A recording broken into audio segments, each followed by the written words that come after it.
After these meetings, we have Chief Strategist and Communications Director for the RNC, Sean Spicer. Good to see you. Good morning. So, how big a deal was yesterday? I think it was a great positive step forward.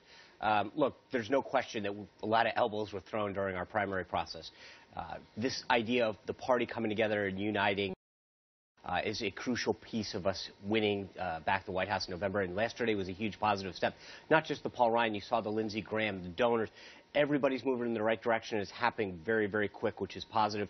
The quicker that happens, the quicker we pivot to the general election to defeating Hillary Clinton. How much of what you're dealing with and unifying is about what, and how much is about how? By what, I mean positions. Where are you in this trade? How do you really feel about TPP? Versus how you talk about these issues, how Trump uses the pulpit. How much is that? I think it's a balance. And for some people, it's about policy, and for some people, it's about tone. But in both cases, the problem's being solved. And I think you saw Mr. Trump address, frankly, both issues, specifically with Paul Ryan and some with the Senate leadership. So it doesn't matter which area you're looking for agreement on. Both are being solved as we head towards unification. I remember when Trump first started talking about the Muslims, okay? And many in the party were still dealing with him on an individual basis, you know, because there was a field of like 150 people in there still. Right. So they were like, oh, this guy, not Paul Ryan. Paul Ryan was very specific. I'm not going to play the sound, but his point was he was so determined and serious that people not see the Republican Party as being a reflection of those comments. How important was that in that meeting yesterday? Well, again, I think it was very important for both reasons. Speaker Ryan is somebody who cares to his core about the Republican Party. He wants it to be welcoming. He believes in solutions and policies, ideas that are going to move America forward. And that's just not talk to him. I mean, you spend 2 minutes with Paul Ryan and you realize how much he cares about the direction of this country and solving America's problems. They talk about him being a policy wonk. He is. He really wants solutions that are going to take American families and businesses and individuals and make them better. And so he wanted to talk to Donald Trump man to man for a period of time that was beyond a quick, 5-minute phone call and get to know him, talk about where he stood on those issues. As you heard from him, he came away very satisfied with what he heard. Now, they are said to be very different men. You said they had good chemistry. Explain that to me in man terms, Spicer. Well, I think what it means is that for a long time, the only communication that you have is one person talking back through an interview to another, and I heard you say this, and I heard you say that. Sitting down and actually looking at someone across the table, eye to eye, having a conversation saying, I believe in this. What do you think about it? I heard you say that. Can you explain this? It's something that's crucial, frankly, to any relationship. And for them to sit down for an extended period of time, with Chairman Priebus brokering this and saying, Speaker Ryan has wanted to know what you thought about this. What do you feel? Or do you share the commitment to this following policy?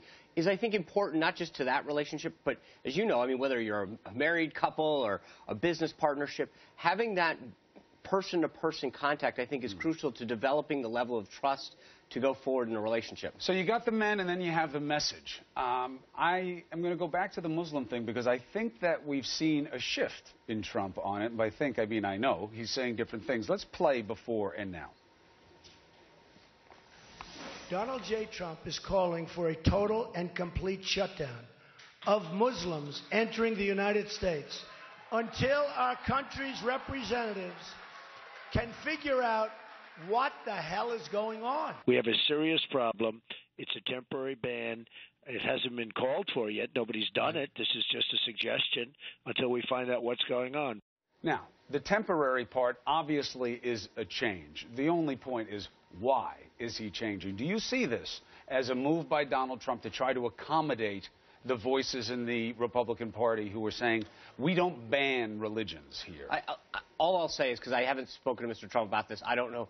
But no one, I mean, look, I think that this is a guy who speaks from the heart. He knows what he wants to say. And right now he's under a microscope. And every word that he doesn't word, people are dissecting, trying to say this is a shift, this is that.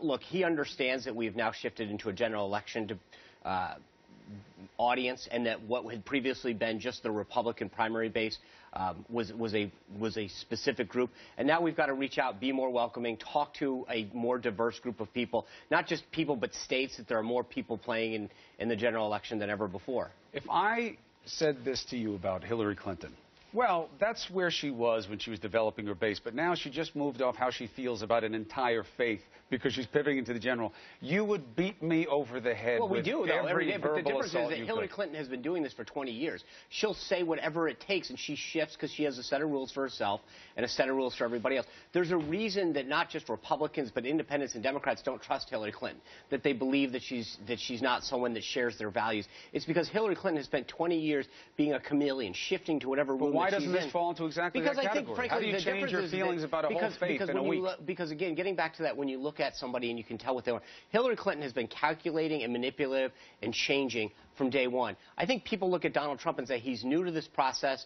This isn't a politician who has gone from election to election trying to figure out what he has to say to a different election. He speaks from the heart. He talks about what he believes. I think there's a big difference, and it's like any individual. You can tell what they mean by how they say it. Hillary Clinton has never meant anything at her core. She says whatever has to get said at the time for the room that she's in, and she will shift depending on what the next poll says. So you don't think that seeing this shift here, that this is going to play writ large as you go forward? I think everybody is reading, like I said, looking at Donald Trump. I'm not saying it's a bad thing that he shifted, by the way. I'm just saying, all right, I get that. It's bigger than a tax policy. And I think that is an area that Chairman Priebus and Chairman and Speaker Ryan and several others have talked to him about.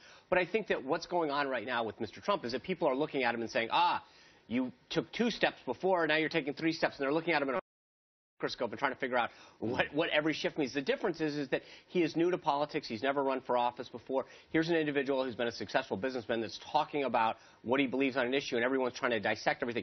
Hillary Clinton, for 20 years, has said whatever she needs to say to the room that she has to be in at the time. That's very different, and there's a reason that people have built up that lack of trust with her and that perception that she doesn't believe that she cares about them. It's because she has had a pattern of activity. I mean, the server herself, right now, you've seen this in the last week, where they have continued to evade federal prosecutors. She talks about not being under investigation. You see the head of the FBI coming out and saying she is under investigation. She, despite every fact that's in front of her, who will say whatever she needs to say. You know what you sound, Sean Spicer? Good. Unified. That's right. Thank you, sir. Thank you for being with us.